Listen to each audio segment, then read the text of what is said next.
வணக்கம். இன்றைய முக்கிய செய்திகள்.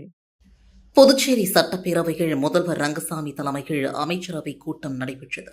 புதுச்சேரி சட்டசபையில் நாளை 14,300 கோடி ரூபாய்க்கு பட்ஜெட் தாக்கல் செய்யப்பட உள்ளது. முதல்வர் ரங்கசாமி மாலை 3:45 மணியளவில் தாக்கல் செய்ய உள்ளார். பட்ஜெட்டில் இடம்பெறும் முக்கிய அம்சங்கள் குறித்து முதல்வர் ரங்கசாமி தலைமையில் அமைச்சரவை கூட்டம் நடைபெற்றது. இதில் உள்துறை அமைச்சர் நமச்சிவாயம், அமைச்சர்கள் மல்லாடி கிருஷ்ணாராவ், ராஜவேலு, சிவக்கொழுந்து, ராஜசேகர் மற்றும் தலைமை செயலாளர் சரத் சவுகான், கலெக்டர் குலோத்துங்கன், அரசு செயலர்கள் கலந்து கொண்டனர்.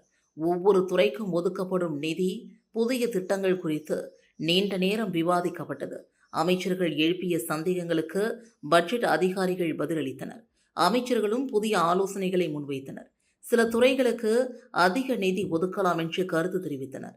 இந்த ஆலோசனைகள் அனைத்தும் ஏற்றுக்கொள்ளப்பட்டு பட்ஜெட்டிற்கு இறுதி வடிவம் கொடுக்கப்பட்டது. புதுச்சேரி அருகே பனை மரங்களை மீட்டெடுக்க புது முயற்சியாக இடையார்பாளையத்தில் 2000 பனை விதைகள் நடும் நிகழ்வு நடைபெற்றது. உலக தமிழர்களின் வாழ்வியல் மரமாக கருதப்படும் பனை மரங்களை பாதுகாத்து மீட்டெடுக்கும் உயரிய நோக்கில் புதுச்சேரி அருகே உள்ள இடையார்பாளையம் பாரடைஸ் பீச் பகுதியில் பிரம்மாண்ட பனை விதை நடும் விழா நடைபெற்றது. இதில் சுமார் 2000 பனை விதைகள் உற்சாகத்துடன் நடவு செய்யப்பட்டன. தனியார் அமைப்பை சார்ந்த நீச்சல் பயிற்சியாளர்கள், தன்னார்வலர்கள் மற்றும் நிர்வாகிகள் திரளாக கலந்து கொண்டு இந்த நற்பணியினை மேற்கொண்டனர். முன்னாள் துணை ராணுவ வீரரும் நீச்சல் பயிற்சியாளருமான ஆனந்தராஜ் தலைமையில் நடைபெற்ற இந்த நிகழ்ச்சிக்கு தனலட்சுமி, விஜயலட்சுமி ஆகியோர் முன்னிலை வகித்தனர். இதில் பங்கேற்ற தன்னார்வலர்கள் அனைவரும் மிகுந்த ஆர்வத்துடன் பனை விதைகளை மண்ணில் ஊன்றி நட்டனர். இந்த விழாவிற்கான ஏற்பாடுகளை பூர்ணாங்குப்பத்தை சார்ந்த இளைஞர்கள் மிக சிறப்பாக செய்திருந்தனர். புதுச்சேரி அருகே நகைக்கடையில் தங்க காசு வாங்குவது போல நடித்து மின்னல் வேகத்தில் போலி காசை மாற்ற முயன்ற ஆசாமியிடமிருந்து பெண் ஊழியர் சாமர்த்தியமாக செயல்பட்டு உண்மையான தங்க காசை மீட்ட சம்பவம் பெரும் பரபரப்பை ஏற்படுத்தியுள்ளது. புதுச்சேரி அருகே உள்ள திருச்சிற்றம்பலம் கூற்றோடு பகுதியில் பிரபல நகைக்கடை ஒன்று இயங்கி வருகிறது. இந்த கடைக்கு ஒரு ஆணும் பெண்ணும் வாடிக்கையாளர்கள் போல நடித்து வந்து நுழைந்தனர். அவர்கள் அங்கிருந்த பெண் ஊழியரிடம் தங்க காசு வேண்டுமென்று கேட்டுள்ளனர். அவரும் தங்க காசை எடுத்து காட்டியுள்ளார். அப்போது அந்த மர்ம நபர் கண் இமைக்கும் நேரத்தில் தங்க காசை கையில் எடுத்துக்கொண்டு அதற்கு பதிலாக தன் வைத்திருந்த போலி தங்க காசை பெட்டியில் வைத்துள்ளார். அந்த நபர் செய்த தில்லுமுள்ளு வேலையை கவனித்த பின் ஊழியர் சற்றும் தாமதிக்காமல் அவரிடமிருந்து உண்மையான தங்க காசை சாமர்த்தியமாக பிடுங்கிக் கொண்டார். மேலும் ஒரிஜினல் தங்க காசை தாருங்கள் என்று கேட்டு அவரிடம் வாக்குவாதத்திலும் ஈடுபட்டார். தொடர்ந்து பக்கத்தில் கடைக்காரர்கள் உதவிக்கு அழைப்பதற்காக பெண் ஊழியர் வெளியே சென்றார். அந்த சமயத்தை பயன்படுத்தி கொண்ட அந்த ஆணும் பெண்ணும் சத்தம் போட்டபடியே கடையிலிருந்து தப்பி ஓடிவிட்டனர்.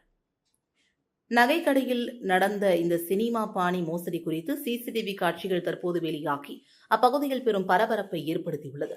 இதுகுறித்து ஆரோவில் போலீசார் வழக்கு பதிவு செய்து தப்பி ஓடிய மர்ம நபர்களை தீவிரமாக தேடி வருகின்றனர். புதுச்சேரியில் முதல் முறையாக தற்காலிக பேரவைத் தலைவர் தலைமையில் நாளை காலை ஆளுநர் உரையும் மதியம் பட்ஜெட் தாக்கலும் நடைபெற இருக்கிறது. புதுச்சேரியில் முதல் முறையாக தற்காலிக பேரவைத் தலைவர் தலைமையில் நாளை சட்டப்பேரவை காலை 9:30 மணிக்கு கொடுக்கிறது. பட்ஜெட் கூட்டத்தை துவக்கி வைக்க துணைநிலை ஆளுநர் கைலாசநாதன் சட்டப்பேரவை வருகிறார். அவரை தற்காலிக பேரவைத் தலைவர் அன்பழகன் வரவேற்று இருக்கையில் அழைத்து செல்வார். அங்கு ஆளுநர் உரையாற்றுவார். அதனைத் தொடர்ந்து அவரை வழி அனுப்பிய பிறகு அலுவல் ஆய்வுக்குழு கூடி எத்தனை நாட்கள் பேரவை நடக்கும் என்பதை முடிவு செய்யும். பின்னர் மதியம் 3 மணிக்கு நிதித்துறை பொறுப்பு வகிக்கும் முதல்வர் ரங்கசாமி 2026-27 ஆண்டிற்கான நிதிநிலை அறிக்கையை தாக்கல் செய்கிறார்.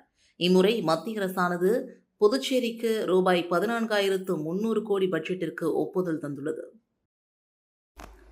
புதுச்சேரி ஸ்ரீ லட்சுமி ஹயக்ரீவ பெருமாள் கோவிலில் இரட்டை தங்க கருட சேவை விழாவில் திரளான பக்தர்கள் கலந்து கொண்டு சுவாமி தரிசனம் செய்தனர். புதுச்சேரி ராமகிருஷ்ணா நகரில் அமைந்துள்ள அருள்மிகு ஸ்ரீ லட்சுமி ஹயக்ரீவ பெருமாள் திருக்கோவிலில் நடைபெற்று வரும் பிரம்மோற்சவ விழாவின் முக்கிய நிகழ்வான இரட்டை தங்க கருட சேவை பக்தி பரவசத்துடன் வெகு விமர்சையாக நடைபெற்றது. ஆகஸ்ட் 17ஆம் தேதி தொடங்கிய பிரம்மோற்சவத்தை முன்னிட்டு தினம்தோறும் சிறப்பு ஹோமங்கள், திருமஞ்சனம், அலங்கார சேவைகள் மற்றும் பல்வேறு வாகனங்களில் பெருமாள் வீதி உலா நடைபெற்று வருகிறது. இதன் தொடர்ச்சியாக ஸ்ரீ சத் ஹோமம் மற்றும் திருமஞ்சனம் சிறப்பாக நடைபெற்றது. இதனைத் தொடர்ந்து அருள்மிகு ஸ்ரீ லட்சுமி ஹயக்ரீவர் மற்றும் ஸ்ரீ மாலுலா நரசிம்மர் இருவரும் இரட்டை தங்க கருட வாகனங்களில் அபூர்வ அலங்காரத்தில் எழுந்தருளி பக்தர்களுக்கு அருள் பாலித்தனர். மங்கள வாத்தியங்கள் முழங்க, வேத மந்திரங்கள் ஓங்க, பக்தி பஜனைகள் ஒலிக்க பெருமாளின் வீதி உலா ஆன்மீக எழுச்சியுடன் நடைபெற்றது.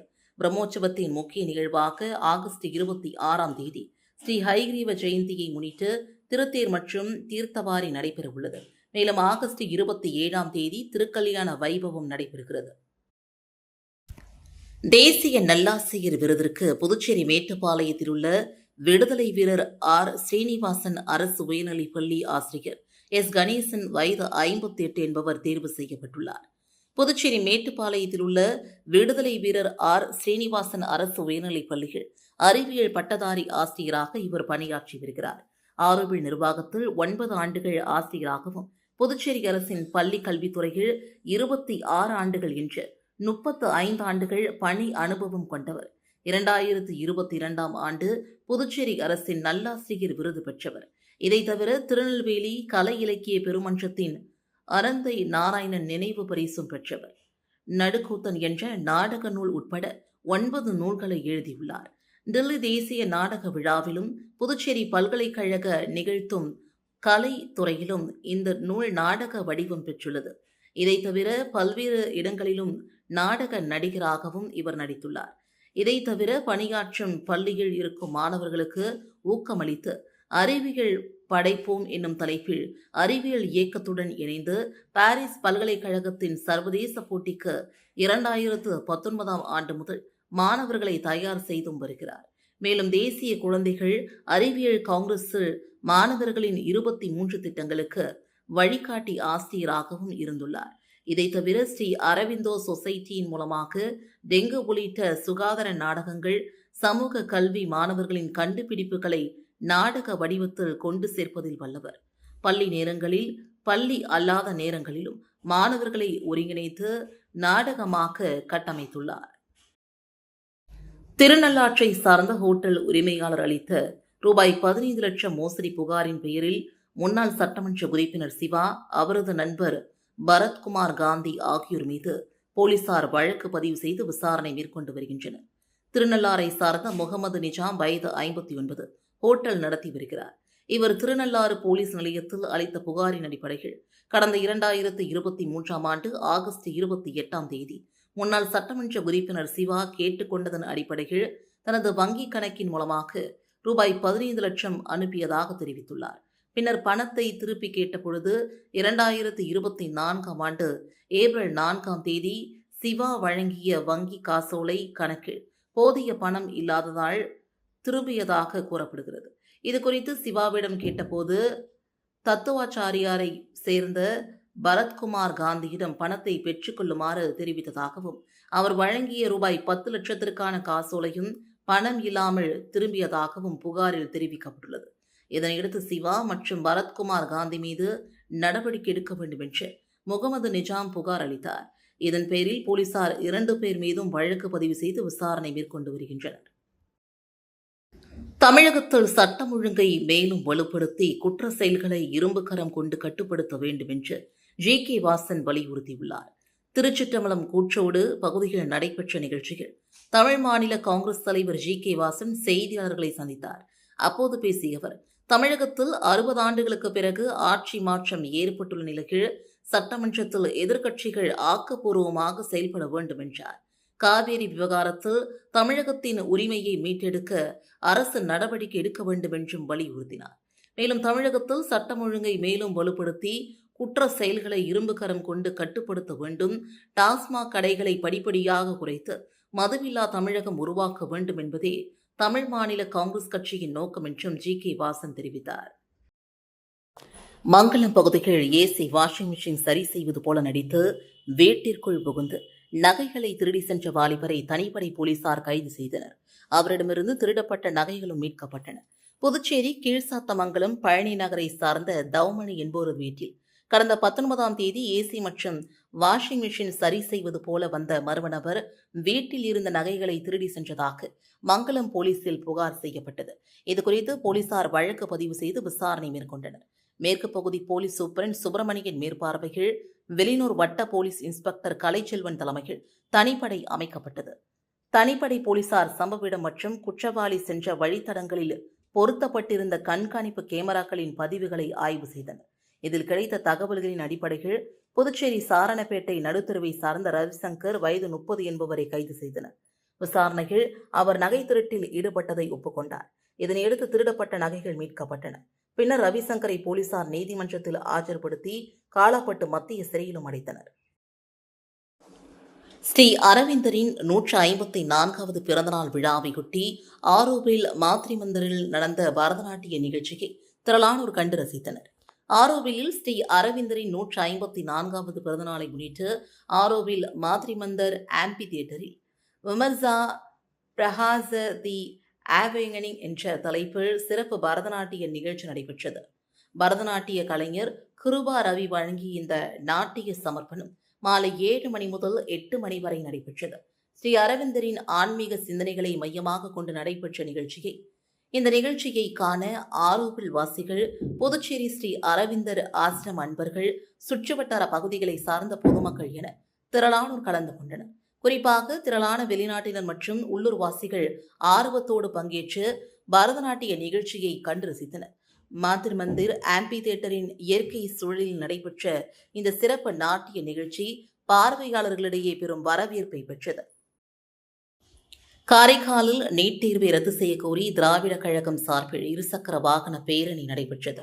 நீட் தேர்வை ரத்து செய்ய வேண்டும், உயர்சாதி வகுப்பினருக்கான பொருளாதார அடிப்படையிலான இடஒதுக்கீட்டை ரத்து செய்ய வேண்டும் என்பன உள்ளிட்ட கோரிக்கைகளை வலியுறுத்தி திராவிட கழகம் சார்பில் காரைக்காலில் விழிப்புணர்வு இருசக்கர வாகன பேரணி நடைபெற்றது.